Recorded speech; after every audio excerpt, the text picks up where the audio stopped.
안녕하세요. 오늘의 뉴스레터에 오신 것을 환영합니다. 1. 키시다의 멍청한 계획. 2. 도와달라는 일본인들의 외침. 3.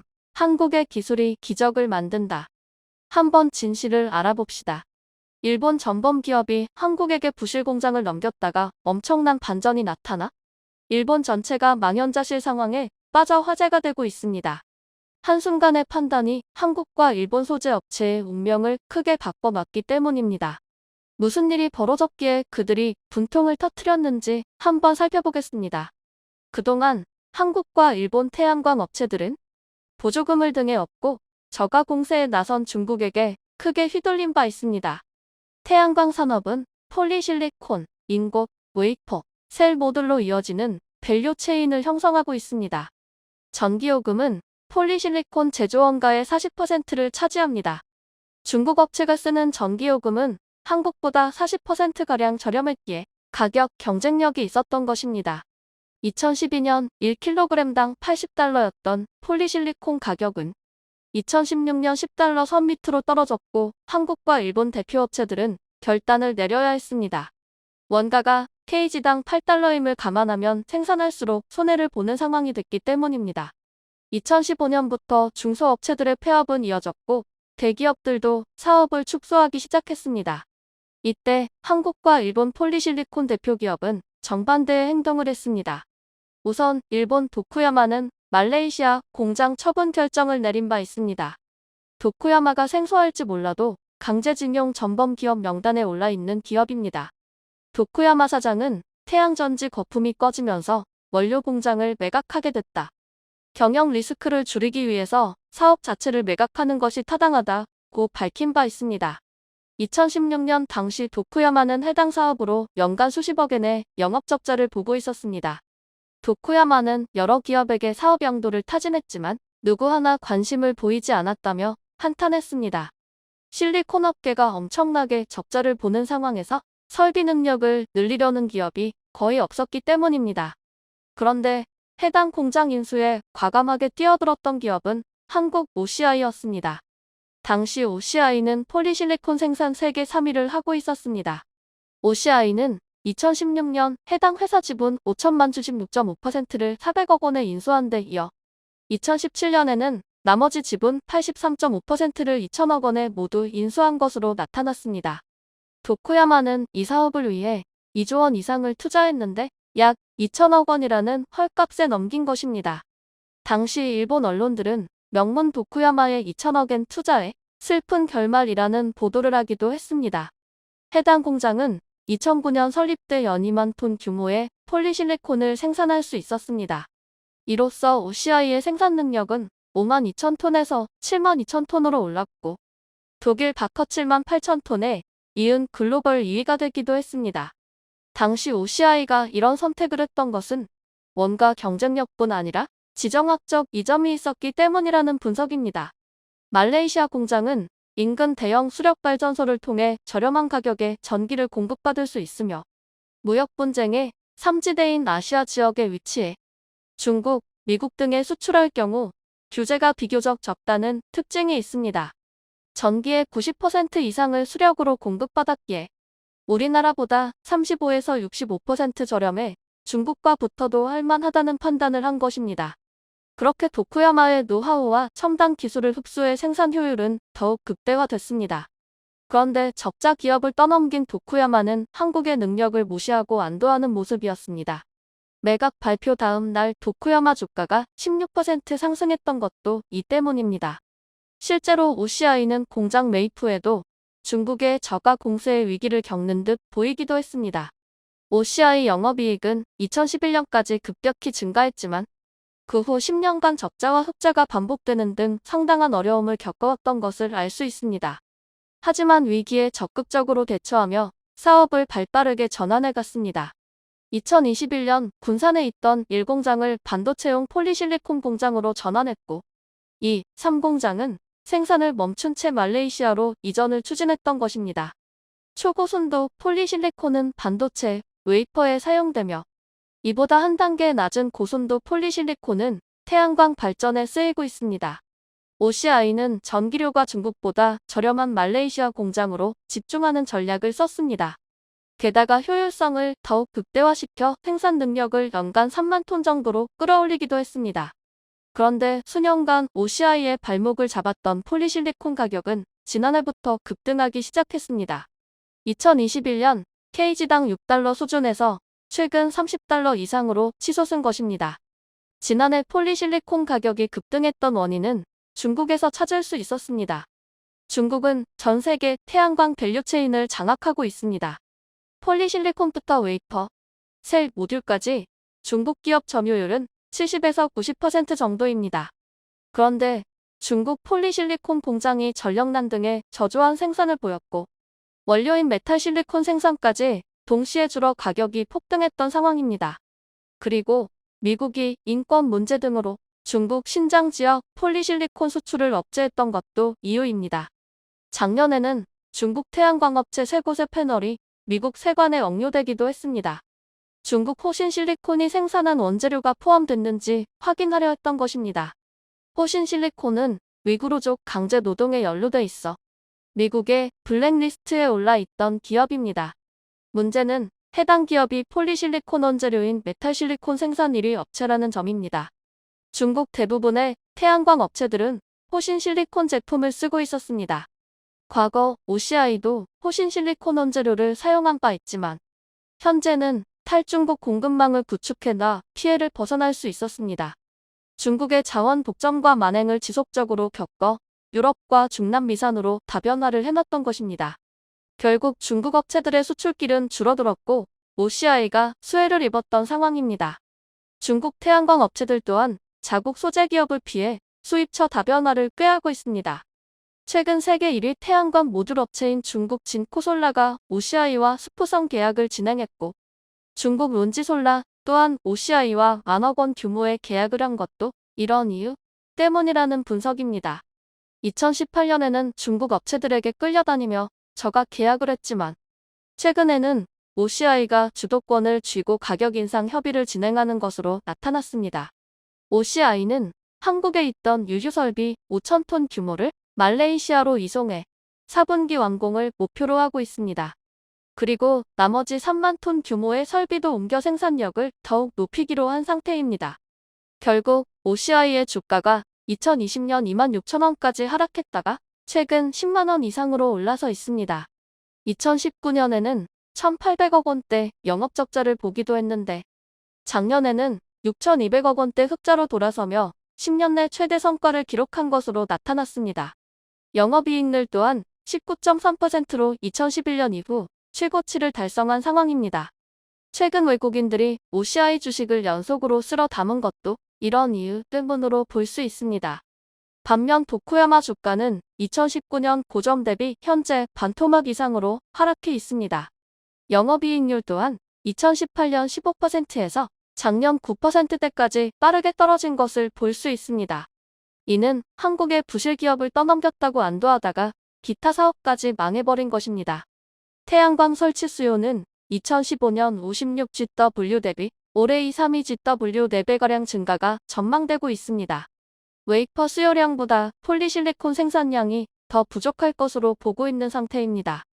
중국 태양광 업체들이 올해 대규모 폴리실리콘 증설을 계획하고 있지만 미국과 서방이 제재를 풀지 않는 이상 OCI 실적에는 큰 영향이 없을 것이란 분석입니다.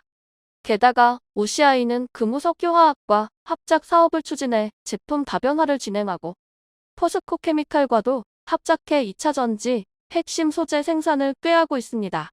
그리고 최근에는 부광약품 지분 1,461억 원 11%를 인수해 제약 분야에 진출했고 전기차 배터리를 재사용해 에너지 저장 장치 ESS 구축 및 실증 작업을 하고 있는 상황입니다. 즉, 도쿠야마가 포기해버린 말레이시아 공장 수익금으로 다양한 사업을 펼칠 수 있게 된 것입니다. 전 세계 발전량 비중에서 풍력과 태양광은 지난해 처음으로 10%를 넘긴 것으로 나타났습니다. 10%를 넘긴 곳은 덴마크, 스페인, 독일, 영국, 중국, 일본 등 총 50개국에 달합니다. 국제재생에너지기구는 2050년 전 세계 태양광 발전 설비 용량이 발전원 중 가장 많은 비중 40%를 차지할 것으로 분석하기도 했습니다.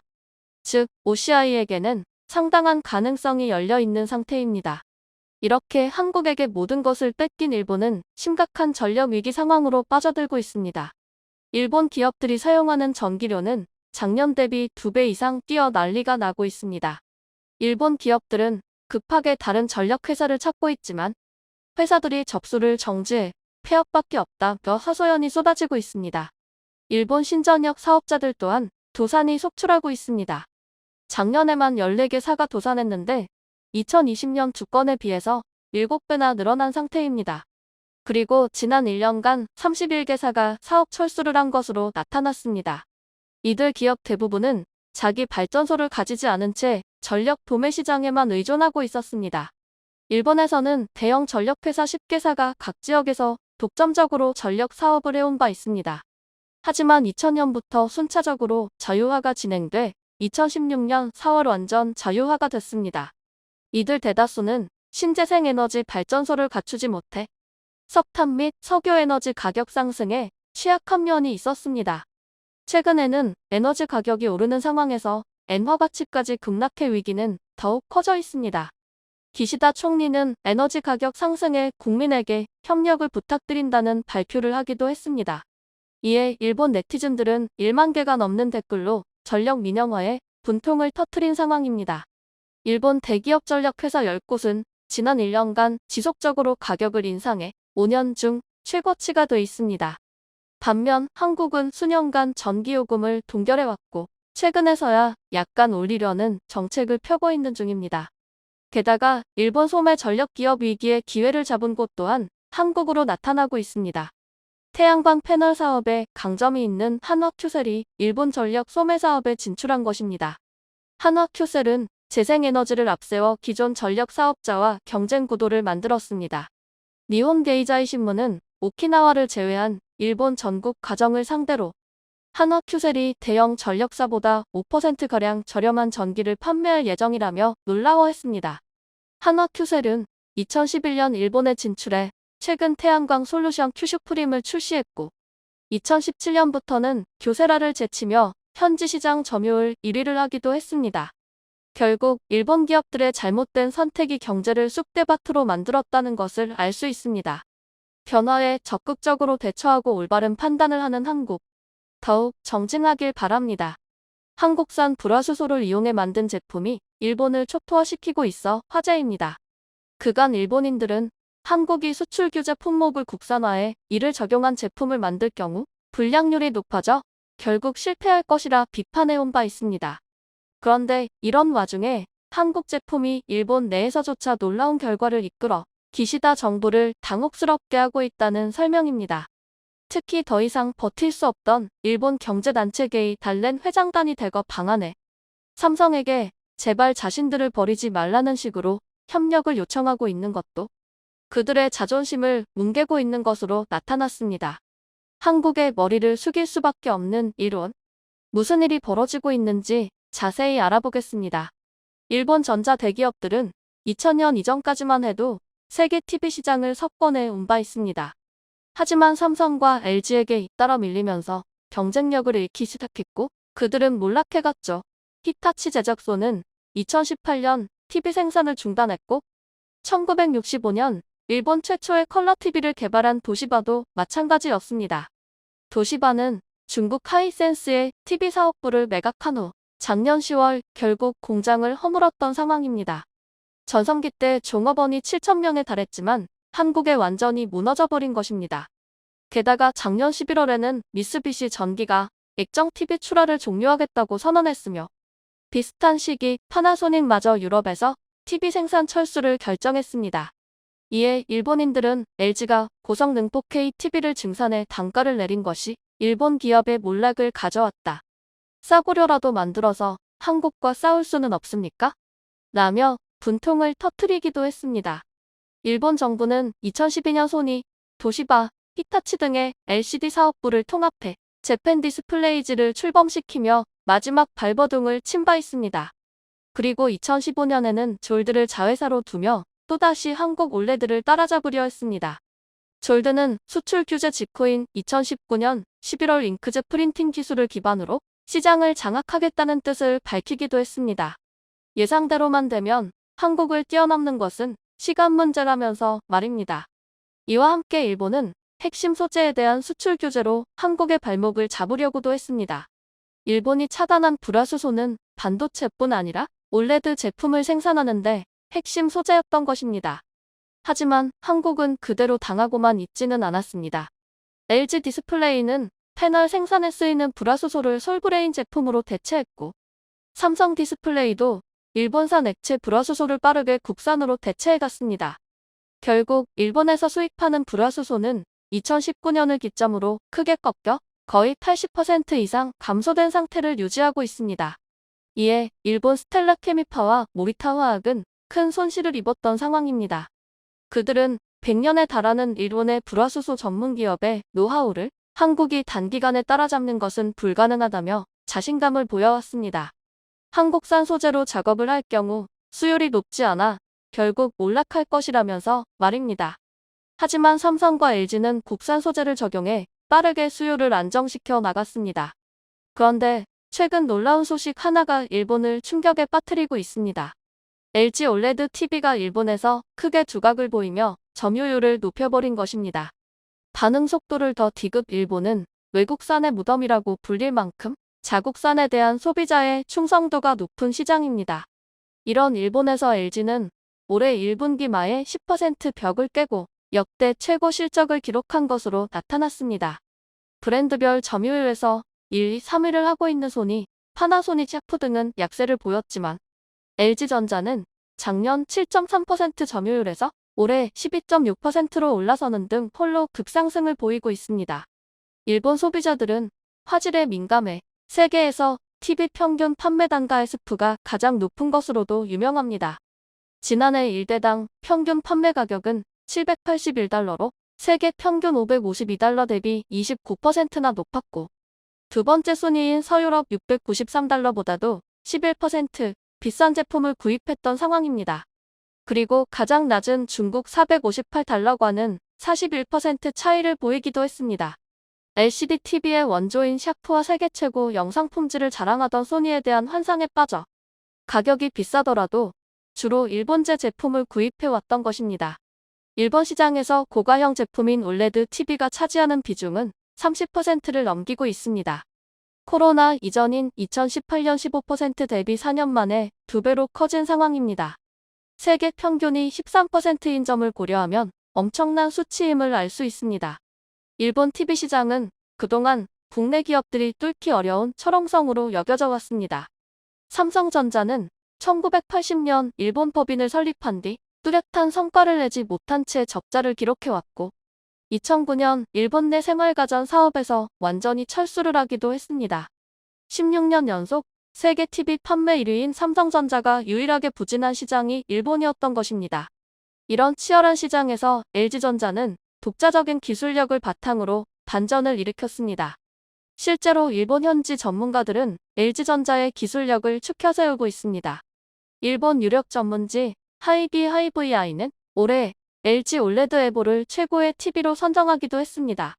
평가위원들은 해당 TV에 적용한 5세대 인공지능 알파고 프로세서를 두고 심장부의 진화가 TV 화질을 어떻게 끌어올리는지를 보여주는 좋은 예라며 호평을 내놨을 정도입니다. 이는 같은 LG 패널을 쓰는 일본 업체들을 뚫고 나온 평가라 더 의미가 있다는 분석입니다. 게다가 일본 영상 음향기기계 오스카상으로 불릴 만큼 권위를 인정받는 VGP에서도 LG 올레드 TV가 상을 휩쓸어버려 그들을 놀라게 했습니다. 결국 일본 내에서 LG 제품의 점유율이 크게 오르자 일본인들은 큰 충격을 받은 상황입니다. 그 일부 반응을 보면 역시 기술이 굉장하다, 사용해보면 알지만 편리하고 만족한다. 일본 가전제품은 모두 LG제의 올레드 패널이 탑재되어 있다는 소문이 있는데 사실입니까? 그렇다면 일본은 올레드 패널을 만드는 기술이 없는 걸까요? 재팬 디스플레이즈가 더 고화질의 저렴한 올레드를 다른 원리로 양산하는 것 같지만 언론마저도 이를 거론하지 않고 있어 일본 패널은 신뢰를 할 수 없다. TV 하면 LG나 삼성이군요. 한국의 열등감을 가진 일본인은 부정하고 싶어 하지만 삼성은 샤프나 도시바에서 커진 것이고 이 현대는 미쓰비시 자동차에서 발전한 것이다. 이미 조선, 철강, 액정에서도 밀렸다. 이런 상황에 게이단네는 한국을 방문하고 있다니. 이러면 다음 세대에 아무것도 남길 것이 없다. 주로 이런 반응을 보이고 있습니다. LG 디스플레이는 일본 기업을 포함해 모두 20개사에 올레드 패널을 공급하고 있습니다. 수출 규제 당시 소니 또한 LG에서 올레드 패널을 받아 TV를 생산하고 있었는데 한국 측이 역공으로 올레드 패널 수출을 막을까 벌벌 떨었던 것도 이 때문입니다. 한국 패널을 쓰고도 일본 가전업체들은 한국을 따라잡지 못하고 있습니다. 올해 전 세계 올레드 TV 출하량 전망치는 약 900만 대 정도인데 그중 LG전자가 60%대를 차지하고 소니가 20%, 필립스가 5% 점유율로 예상되고 있는 것입니다. 이런 와중에 게이단넨의 한국 방문은 일본 내에서 큰 비판의 대상이 되고 있습니다. 게이단넨은 1946년 설립돼 1490개 기업 등이 가입된 일본 최대 경제단체입니다. 그런데 이들이 삼성을 찾아 자신들의 소재 부품 장비를 계속 써달라며 머리를 숙이는 듯한 모습을 보여 일본 내에서도 굴욕적이라는 평가가 나오고 있습니다.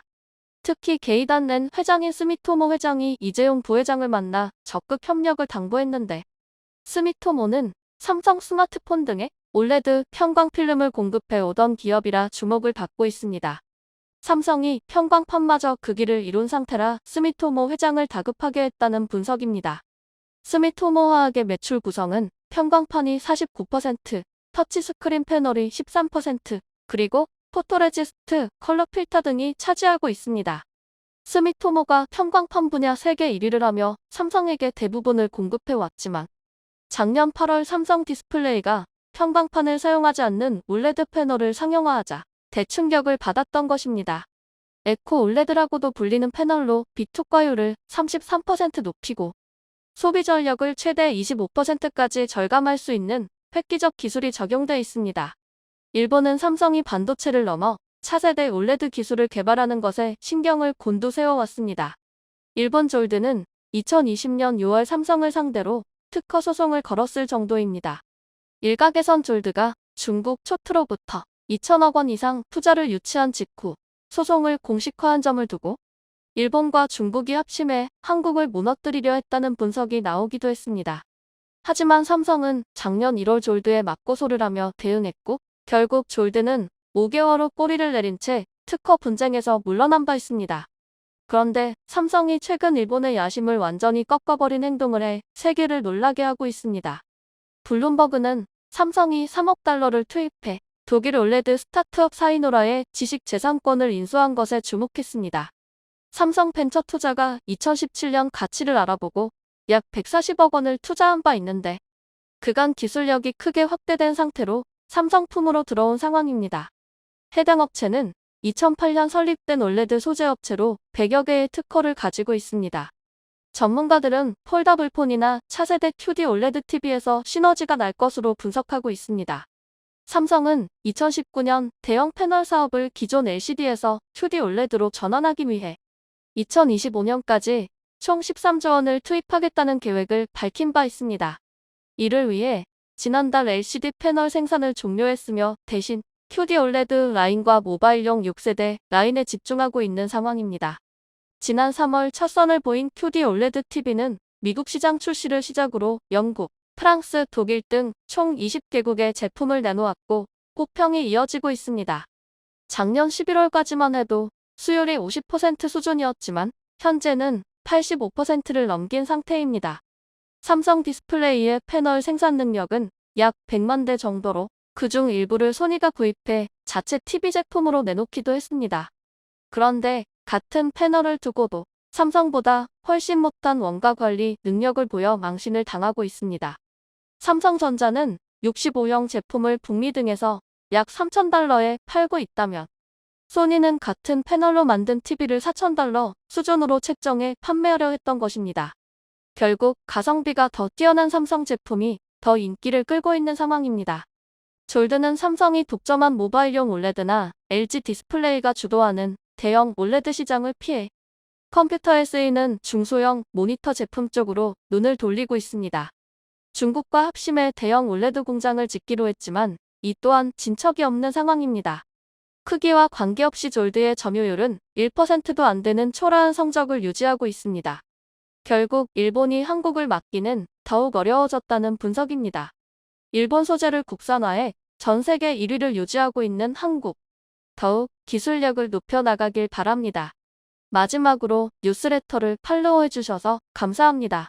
영상이 도움이 되셨다면 구독과 좋아요 부탁드리며 가장 멋진 하루를 보내시기 바랍니다.